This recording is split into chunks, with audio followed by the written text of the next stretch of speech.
밀레니얼 세대 최초로 시성이 예정된 소년 복자 카를로 아쿠티스의 유해가 한국에 도착했습니다. 서울대 교구를 비롯한 각 교구에 안치될 예정인데 어떤 의미가 있는지 짚어봅니다. 한국과 일본 주교단이 26번째 한일 주교 교류 모임을 가졌습니다. 2027 서울 세계 청년대회 등을 주제로 열린 이번 모임에서 양국 주교단은 한일 청년들의 교류의 필요성을 강조했습니다. 주교회의가 2027 서울 WID를 앞두고 청년 복음화 관련 세미나를 열었습니다. WID는 도전이며 기회라는 공감대가 형성됐는데 세미나 주요 소식 전해드립니다.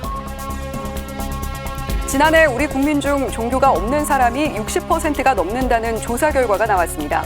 이로 인해 성직자가 줄어드는 등 여러 가지 현상이 파생되는 가운데 3대 종단이 이에 대한 대응책을 모색하고 나섰습니다.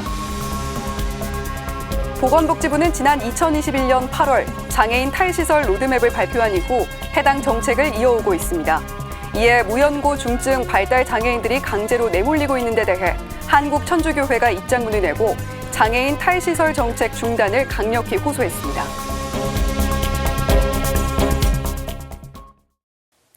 시청자 여러분 안녕하십니까? CPBC 뉴스플러스입니다. 밀레니얼 세대 최초로 시성이 예정된 인물 15살에 선종한 이탈리아 소년 복자 카를로 아쿠티스의 유해가 한국에 도착해 서울대 교구를 비롯한 각 교구에 안치됩니다. 어떤 의미가 있는지 이힘 기자가 전해드립니다. 내 삶의 계획은 언제나 예수님과 하나 되는 것. 프란치스코 교황에 의해 시성이 승인된 복자 카를로 아쿠티스가 7살에 천년성체를 하면서 남긴 문장입니다. 미사 참여와 묵주기도, 성체조배에 진심이던 카를로 아쿠티스. 모든 사람이 최종 목적지인 하늘나라에 도달하게 하는 것이 꿈이었습니다. 교리교사인 본당 신부를 돕는 자원봉사를 마음먹고 가족들과 자료를 모아 성체 기적에 관한 전시회를 열기도 했습니다. 독학으로 컴퓨터 코딩을 익혀 전 세계 성체 기적을 모은 인터넷 사이트를 개설하고 하늘나라로 가는 비단길이란 책도 출간했습니다. 하지만 2006년 15살에 급성 백혈병으로 그토록 바라던 주님 곁으로 떠났습니다. 카를로 아쿠티스는 MZ세대 첫 성인이 될 예정입니다. 이미 인터넷의 수호성인으로 공경받는 카를로 아쿠티스는 리스본 세계 청년대회 15위의 수호성인 가운데 한 명으로 추대됐습니다. 카를로 아쿠티스 복자의 유해는 한국 교회에도 전해졌습니다.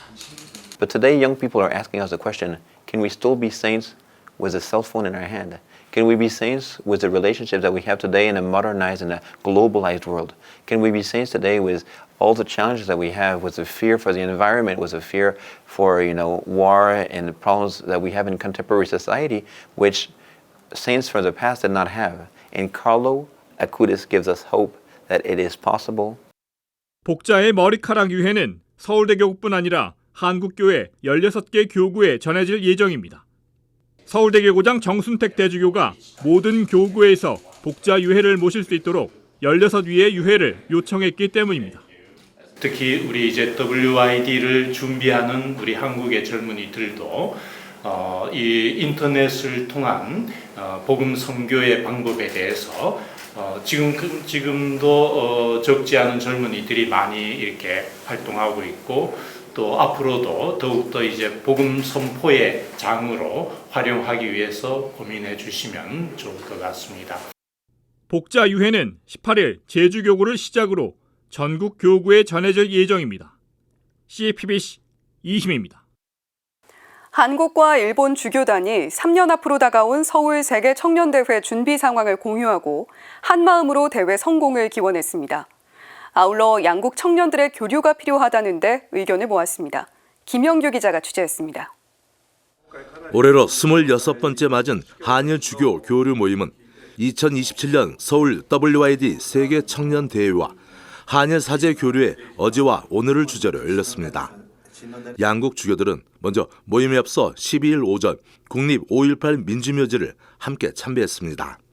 이어 2027 서울 WID 지역조직위원회 사무총장 양주열 신부로부터 세계청년대회 준비 상황 등을 청취했습니다. 일본 주교들은 서울 세계청년대회가 한일 양국을 아우르는 희망의 순례이자 젊은 교회로 나아가는 사목 여정이 되기를 기대했습니다. 모임 이틀째인 13일에는 광주 대교구 산정동 성당에서 교구장 옥현진 대주교 주례로 미사를 봉헌했습니다.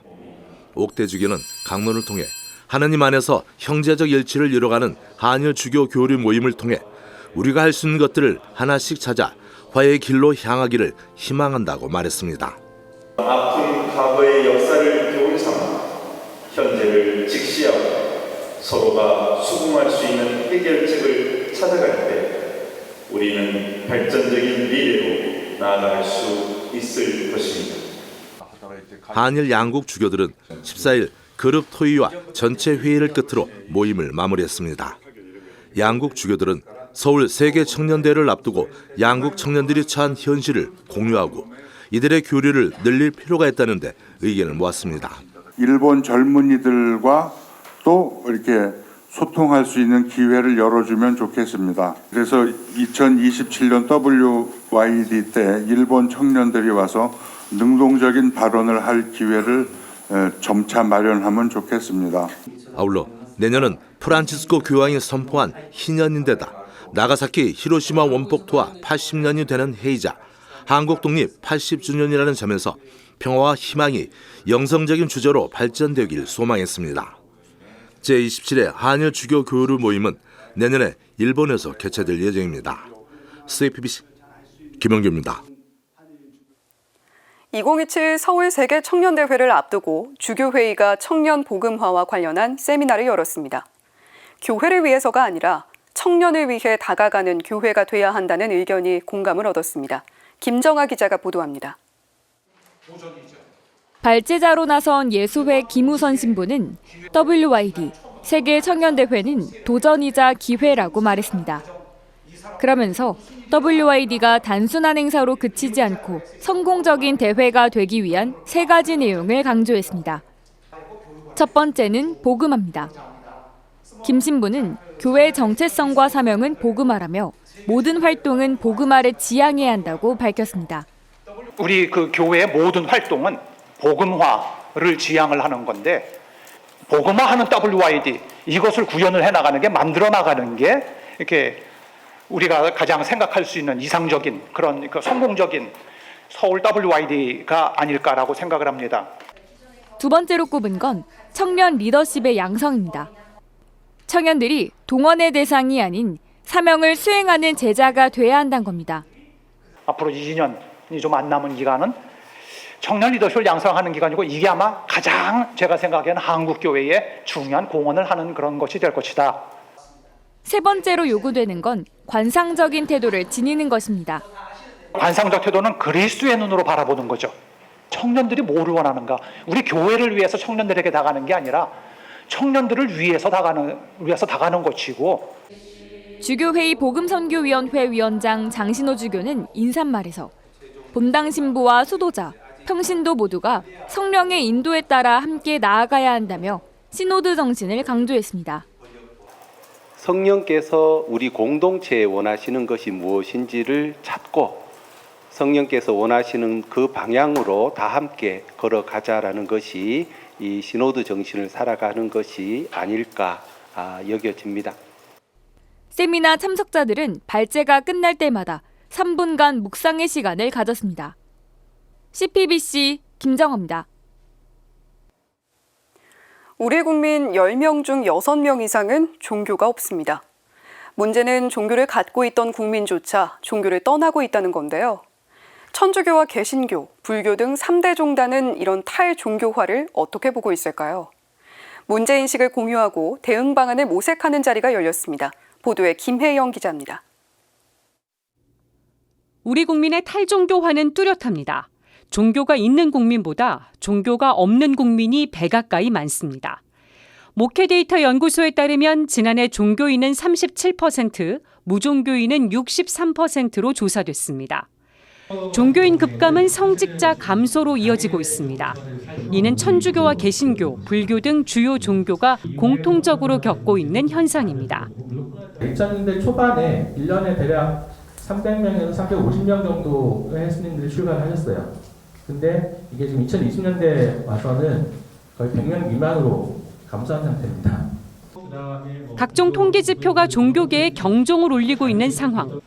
한국종교사회학회가 올해 학술대회 주제를 종교 이후의 종교, 특히 탈종교로 잡은 것도 이 때문입니다. 통계에서는 종교가 없는 무종교인이라고 분류가 되더라도 그 사람들이 전혀 종교에 관심이 없거나 종교성이 제로인 것은 아니라고 생각이 듭니다. 나름대로 어떤 종교에 관심 있는 사람들이 있고 영적인 차원을 추구하는 사람들이 있다고 하는 것이죠. 3대 종단 학자들은 탈종교 시대를 마주하게 된 원인에 대해 다양한 진단을 내놨습니다. 기독교인이지만 절에도 가고 무속신앙도 경험하고 이런 것들에 대한 그 경계를 넘어서는 것에 대한 경계심이 굉장히 낮다. 그렇게 보고요. 또 하나의 특징이 이제 어떤 그 종교를 열심히 추구하기보다는 개인의 필요에 따라서 그 다양한 종교적 경험을 선택적으로 취사 선택해서 이렇게 실천한다. 성직주의가 워낙 뿌리가 깊다 보니까 평신도들 자체도 뭔가 적극적으로 참여하고 자신의 어떤 그런 권리 주장을 교회 안에서의 어떤 참여와 어떤 그런 권리에 대한 그런 부분에 대한 인식들이 상당히 좀 낮다. 이런 것들도 교회에 대한 어떤 관심도를 떨어뜨리고 있습니다. 그렇다면 탈종교 추세를 반전시킬 방법은 없을까? 한국그리스도사상연구소장 최영균 신부는 가톨릭교회가 지난 3년간 쇄신을 위해 진행한 세계 주교 시노드 과정을 자세히 소개했습니다. 여성과 평신도들의 폭넓은 참여와 보장, 그래서 여성의 어떤 부재 서품, 부재가 돼야지 여성들이 이제 그 다음 단계로 사제로 갈 수 있는 거니까 그 가능성에 대한 논의들, 그다음에 성소수자에 대한 교회의 입장 등 다양한 의견이 논의되었고요. 이 회의에서 중요한 것은 전 세계 모든 지역교회 신자들 전체가 참여한 순환적 대화와 식별의 과정 끝에 거둔 성과다라고 이제 평가를 하고 있고요. 박수호 중앙승가대 교수는 종단의 역할도 중요하지만 템플스테이 같은 대중적 프로그램이 더욱 활성화될 필요가 있다고 밝혔습니다. 원래 시작은 월드컵 때 한국 방문했던 사람들 숙소 부족하다고 해서 한국의 전통문화도 체험할 겸 숙박 문제도 해결할 겸 해가지고 시작했던 프로그램이거든요. 근데 지금은 불자들보다도 불자가 아닌 사람들이 훨씬 더 많이 참여하고 있고 불교 문화에 대해서 기본적으로 이렇게 전달해주는 굉장히 중요한 창구 역할을 하고 있습니다. 탈교회층 대다수인 3040 세대에 대한 심층 분석이 필요하다는 의견도 나왔습니다. 명절 때 해외여행을 간다든가 혹은 그런 식으로 유교적인 전통을 따르지 않으려고 하는 그런 경향들이 보입니다. 중층 신앙적인 요소가 지금 현재 젊은 세대에서는 어떤 방식으로 발현이 되는가 이런 것에 대한 분석이 있다면 이번 학술대회는 3대 종단 학자들이 탈종교 현상을 깊이 고민하고 대응 방안을 제시했다는 데 의미가 있습니다. 다만 논의만큼 중요한 것이 바로 실천입니다. 문서로만 나왔지 사실 그 문서 이후에 나왔던 제안들이 사목 현장에서 이렇게 적용되거나 했던 것들이 거의 없다라고 하는 아쉬움들이 있습니다. 그래서 그런 경험의 연장선에서 보면 어찌 보면 지금 이런 현상은 그 자연스러운 비결인지도 모르겠다라고 생각이 듭니다. CPBC 김혜영입니다. 한국천주교회가 최근 입장문을 내고 국가 주도의 장애인 탈시설 정책을 당장 멈추라고 호소했습니다. 무연고 중증 발달 장애인들이 시설에서 쫓겨나 버림받고 있다며 정책 전환을 촉구했습니다. 이힘 기자가 보도합니다. 보건복지부가 장애인 탈시설 로드맵을 발표한 건 지난 2021년 8월입니다. 가톨릭교회는 지난 3년 동안 정부의 탈시설 시범 사업의 문제점을 줄곧 지적해왔습니다. 그 결과 국회는 탈시설 입법을 폐기했고 서울시는 탈시설 조례안을 폐지했습니다. 서울시가 조사해봤더니 정부의 탈시설 시범 사업으로 제대로 된 돌봄을 받지 못해 목숨을 잃은 장애인만 24명이나 됐습니다. 한국천주교 주교회의 사회복지위원회와 한국카리타스협회는 최근 발표한 입장문에서 전국 3,000명이 넘는 장애인들이 탈시설을 하게 됐고 자녀와 함께 극단적 선택을 한 비극까지 초래하게 됐다고 지적했습니다. 무연고 중증 발달 장애인들이 강제로 시설에서 쫓겨나 사회와 공동체로부터 버림받고 있는 현실을 고발한 겁니다. 뿐만 아니라 이는 반인권적 행위이고 전체주의적 탈시설 정책이라고밖에 할 수 없다고 정부를 규탄했습니다. 우리가 더 많은 관심을 가져야 할 사람들은 자기 의사를 제대로 표현할 수 없어 강제 탈시설된 무연고 중증 발달 장애인들입니다. 이러한 현실을 바라보며 가톨릭 교회는 이러한 비참한 사태를 초래한 원인이 국가가 장애인을 사회적 실험 대상으로 여겨 자기 결정권과 생명을 짓밟는 데 있다고 판단합니다. 이어 보건복지부는 정책 명칭만 바꿔 시범 사업을 오히려 전국으로 확대했다며 당장 멈추라고 촉구했습니다. 국가적인 탈시설 정책을 당장 멈추고 신뢰할 수 있는 국가기관과 민간이 함께 전국 전수조사를 하고 그 결과를 공개하여야 한다. 주교회의 사회복지위와 한국카리타스협회는 또한 전수조사로 드러난 피해 장애인들에 대한 근본적인 보호 방안과 보상 등 종합적인 대책을 세울 것을 요구했습니다. CPBC 이희민입니다. 가톨릭교회는 성에 대한 전인적 교육을 진행해 오고 있는데요. 인격적 성교육을 실천해온 틴스타가 한국에 도입된 지 20년이 됐습니다. 한국 틴스타 20주년 전국 교사 모임에 이정민 기자가 다녀왔습니다. 다른 사람에게 생명의 선물이 될 수 있는 사람이 되겠습니다. 한국 틴스타 20주년을 맞아 전국 교사들이 틴스타 선언문을 낭독합니다. 틴스타는 정서적, 사회적, 지성적, 영성적 측면에서 성을 이해하는 국제 성교육 프로그램입니다. 한국에는 지난 1992년 도입됐습니다. 이후 전국 각지에서 양성된 틴스타 교사가 본당과 교육기관 등에서 전인적인 성교육을 진행해오고 있습니다. 20주년 기념미사는 서울대교구 가톨릭 생명윤리자문위원장 구요비 주교가 주례했습니다. 구주교는 인간의 몸은 하느님 말씀이 새겨진 성전이라며 영성적 성교육의 필요성을 강조했습니다.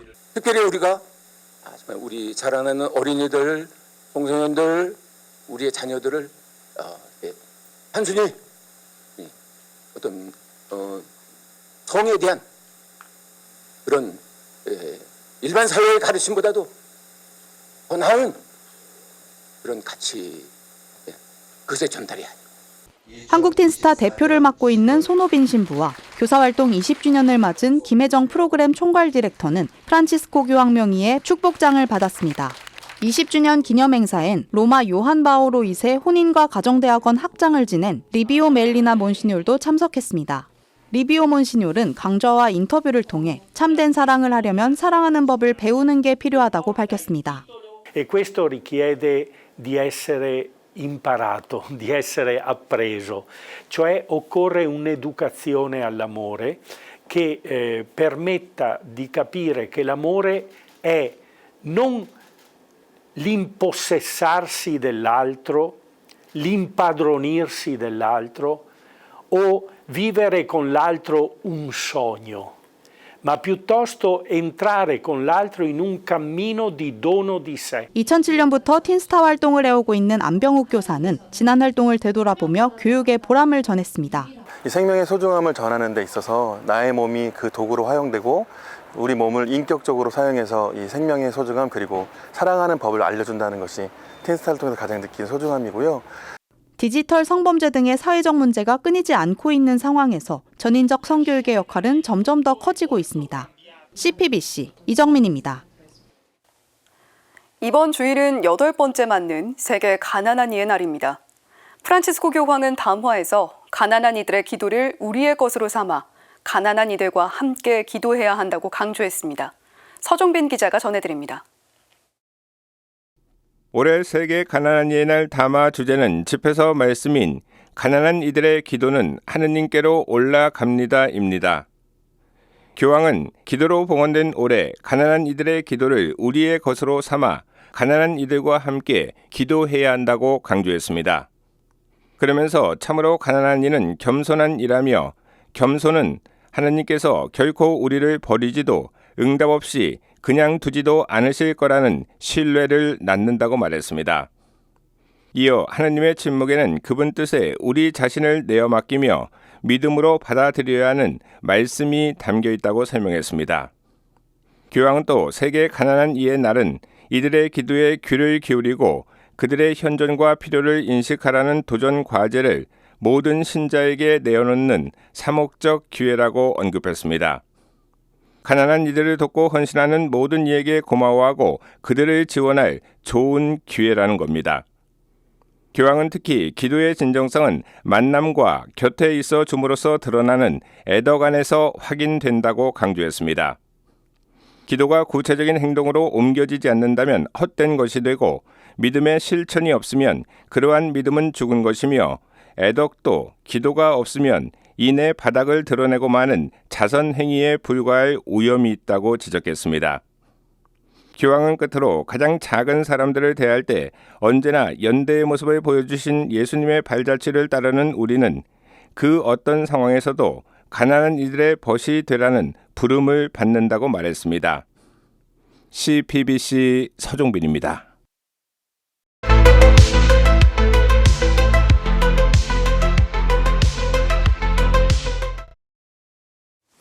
유엔 기후변화협약 당사국 총회가 아제르바이잔 바쿠에서 지난 11일 개막했습니다.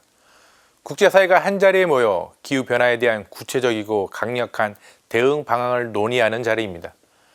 하지만 여전히 세계 곳곳에서 이해관계 충돌과 미온적 대응으로 인해 기후위기 해결의 속도는 더디기만 합니다. 이번 총회에서는 진정한 변화와 함께 인류가 기후위기에 더욱 적극적으로 대응할 수 있는 정책적 전환이 이루어지길 바랍니다. 최근 트럼프 전 미국 대통령이 재집권에 성공해 기후위기 대응에 부정적인 영향을 미칠 가능성이 커졌습니다. 트럼프는 과거에도 파리협정 탈퇴를 선언하고 미국 내 탄소 감축 정책을 완화하며 화석연료 산업에 우호적인 정책을 펼친 바 있습니다. 미국은 전 세계에서 두 번째로 큰 탄소 배출국입니다. 그래서 미국의 기후 정책이 국제적인 기후 대응 방향에 미치는 영향력은 막대합니다. 트럼프 정부의 정책이 앞으로 기후 위기 해결에서 다른 나라에도 부정적인 영향을 미칠 수 있기에 우려가 큽니다. 그뿐만 아니라 최근 계속해서 악화하고 있는 기후 위기는 우리에게 강력한 경고 메시지를 보내고 있습니다. 폭염, 홍수, 산불 등 이상기후 현상은 지구 곳곳에서 빈번히 발생하고 있습니다. 기후위기가 미래의 문제가 아니라 지금 우리의 삶에 위협이 되고 있음을 의미합니다. 무엇보다 지구온난화로 인해 해수면 상승은 저지대 국가들의 생존을 위협합니다. 폭염과 폭설 같은 극단적인 기후변화는 경제적 피해를 넘어서 생명까지 앗아가는 상황에 이르렀습니다.